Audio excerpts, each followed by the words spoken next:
Assalamualaikum warahmatullahi wabarakatuh.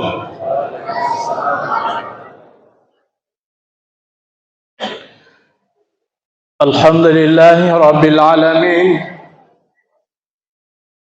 Al-Malikul Qudusus Salamul Mu'minul Muhaiminul Azizul Jabbarul Mutakabbir. Subhanallahi amma yushrikun. Rabbi shrah li sadri wa yassir li amri wahlul 'uqdatan min lisani yafqahu qawli. Allahumma faqihna fid dini wa 'allimna ta'wilah. Kaum muslimin sidang jemaah tarawih yang insyaallah dirahmati oleh Allah Subhanahu wa taala. Perjalanan waktu terasa sangat cepat. Ternyata kita sudah berada pada malam yang ke-23. Sepertinya baru sepekan yang lalu kita masuk Ramadan.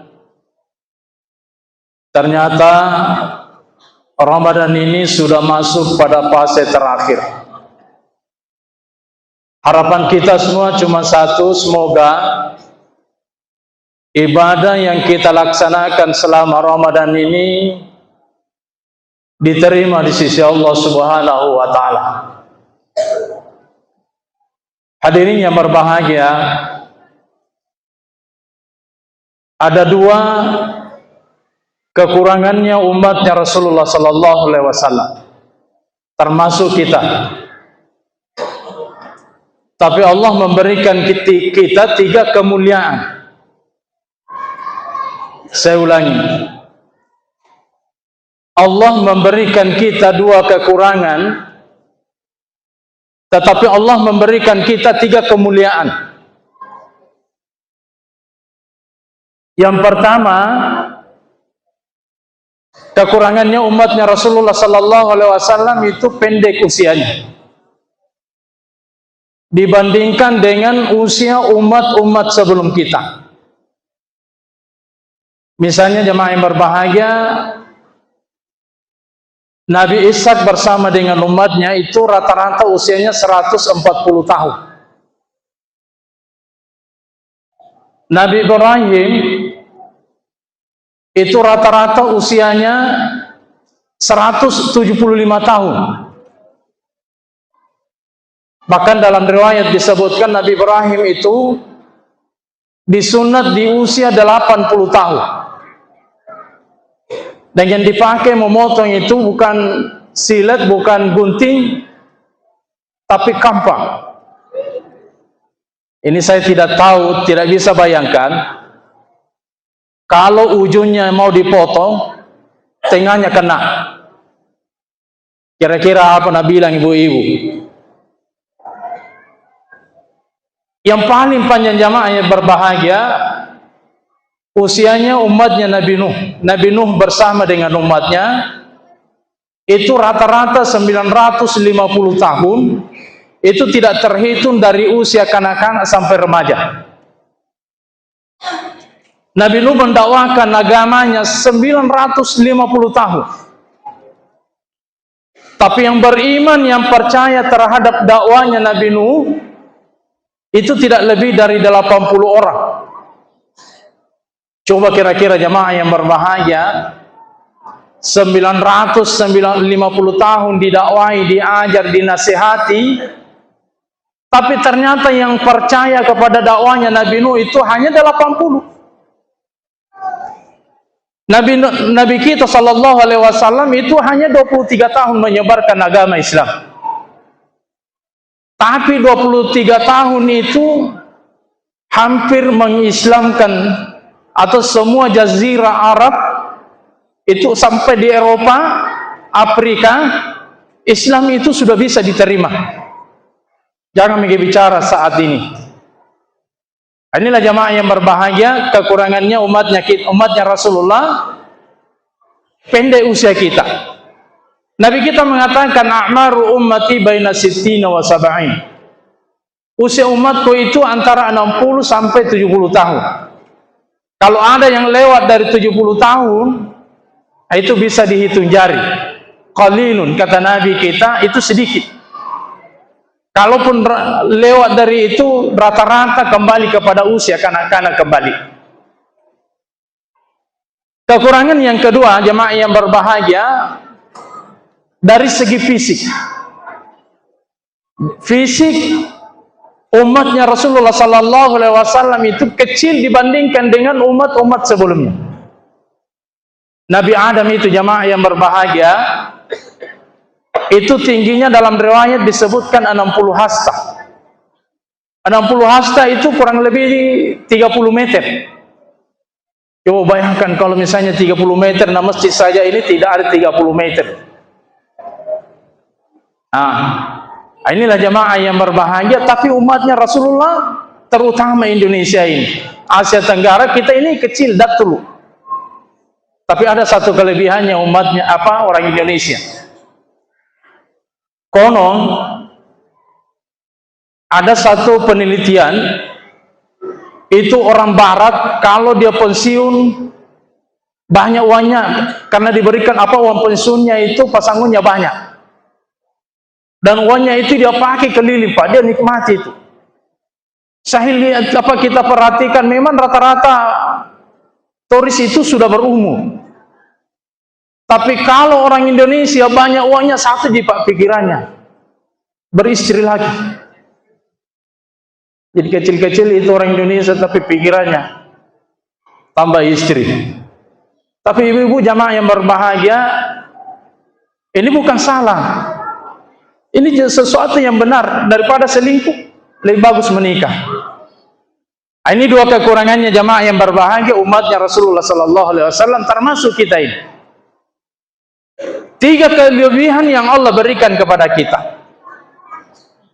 Yang pertama, ada yang disebut dengan asyaraful makan, kemuliaan tempat. Allah menganugerahkan kita tempat-tempat yang mulia. Siapa yang melakukan ibadah di situ, maka Allah lipat gandakan pahalanya. Misalnya kata Nabi kita, siapa yang sholat di Masjidil Haram satu kali, maka sama halnya 100.000 kali sholat di luar Masjidil Haram. 1 banding 100.000.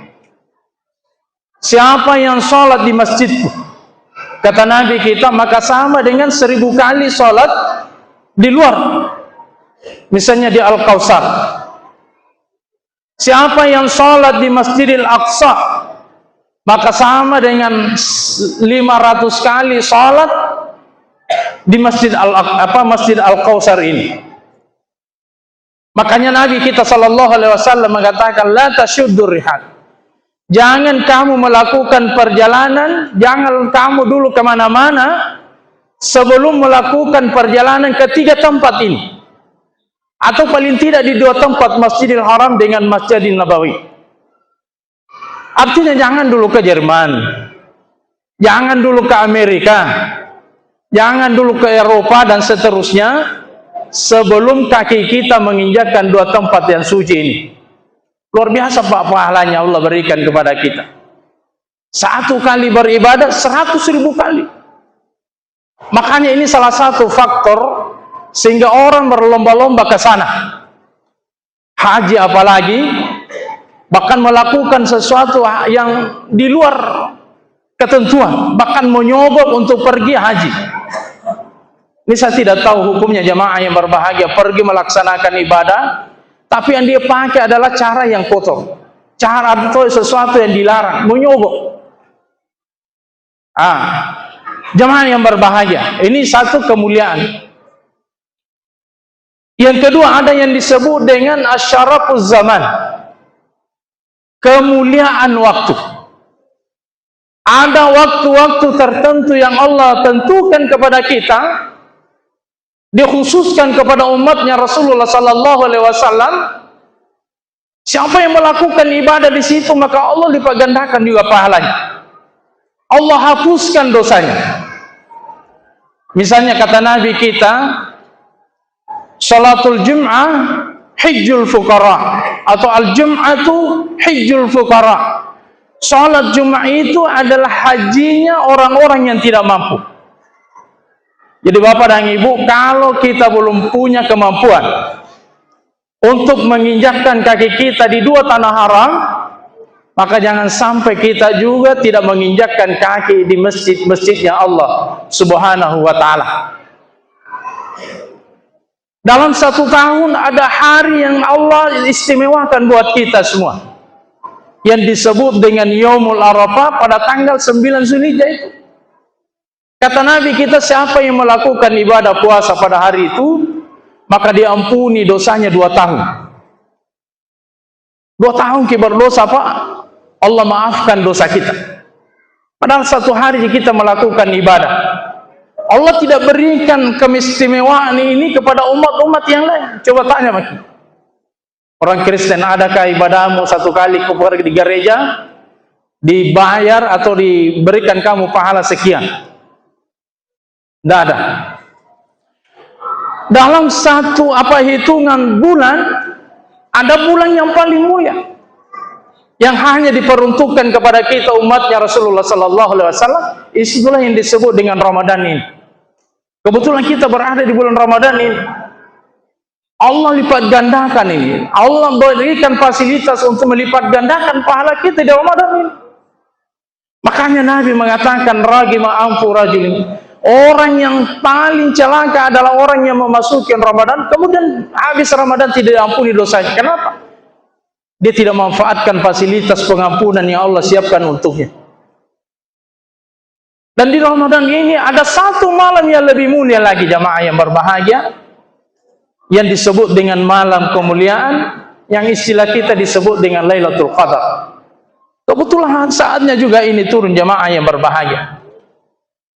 Siapa yang melakukan kebaikan, siapa yang melakukan ibadah pada malam ini, turun malam kemuliaan itu, Allah lipat gandakan seperti melakukan ibadah lebih baik dibandingkan dengan 1000 bulan. Ada paham di jamaah yang berbahagia? Ada yang mengatakan begini, saya nanti di 10 malam terakhir baru saya rajin ke masjid, saya melakukan qiyamul lail. Kenapa? Katanya itu kan malam turunnya Lailatul Qadar. Saudaraku jamaah yang berbahagia, turunnya malam Lailatul Qadar itu hanya Allah yang tahu. Isyarat yang diberikan Nabi kepada kita semua, ya untuk artinya istilahnya kemungkinan besar. Tapi bukan sesuatu yang pasti jamaah yang berbahagia.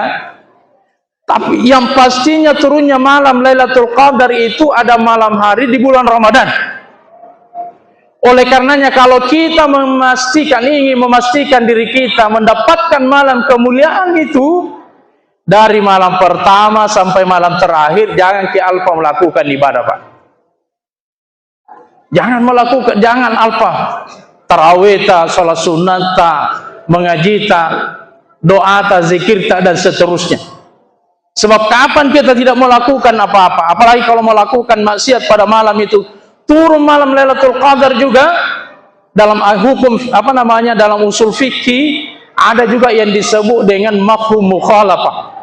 Mafhum mukhalafah itu artinya pemahaman terbalik. Kalau melakukan kebaikan ibadah diganjar dengan ibadah seperti 1000 bulan atau lebih mulia dari 1000 bulan, maka siapa yang melakukan kemaksiatan pada malam itu sama juga dengan melakukan kemaksiatan 1000 bulan lebih. Ini jamaah yang berbahagia.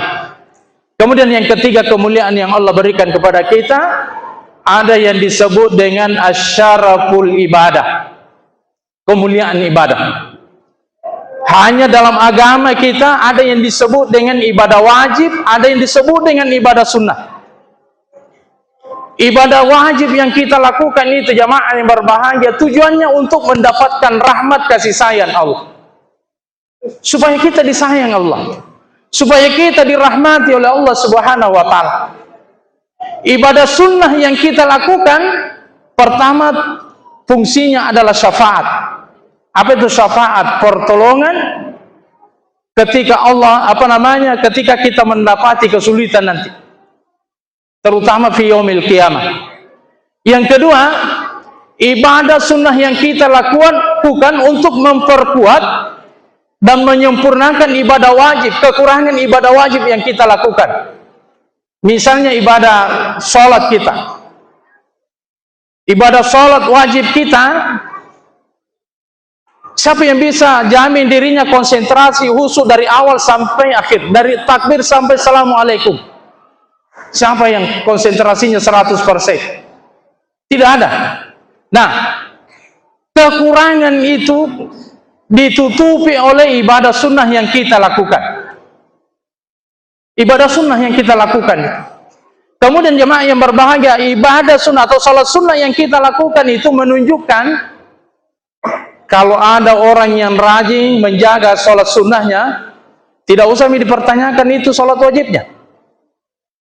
Insya Allah lebih dia jaga lagi itu. Tapi kalau ada orang yang hanya salat fardu saja dilakukan, tidak mau salat qabliyah, tidak mau salat ba'diyah, bisa jadi salatnya itu masih tanda tanya. Mungkin dia tunda-tunda waktunya, atau tidak salat, atau biasa dia salat tapi nanti di akhir-akhir waktu, sehingga salatnya asal dia lakukan saja. Tapi kalau orang yang mau jaga salat sunatnya, maka insya Allah salat fardunya, salat wajibnya jauh lebih dia jaga. Hadirin yang berbahagia, inilah 3 kemuliaan yang Allah berikan kepada kita semua. Mari kita manfaatkan ketiga kemuliaan ini. 3 kemuliaan yang Allah berikan ini secara kualitas ibadah kita maka melebihi jauh dibandingkan dengan ibadah-ibadah umat sebelum kita. Mereka hanya unggul dari segi kuantitas usianya, tapi kualitas ibadah yang kita lakukan insya Allah janjikan jauh lebih jauh lebih banyak dibandingkan dengan umat sebelum kita. Semoga apa yang saya sampaikan ini bermanfaat untuk kita semua. Wabillahi taufik wa sa'adah. Wassalamualaikum warahmatullahi wabarakatuh.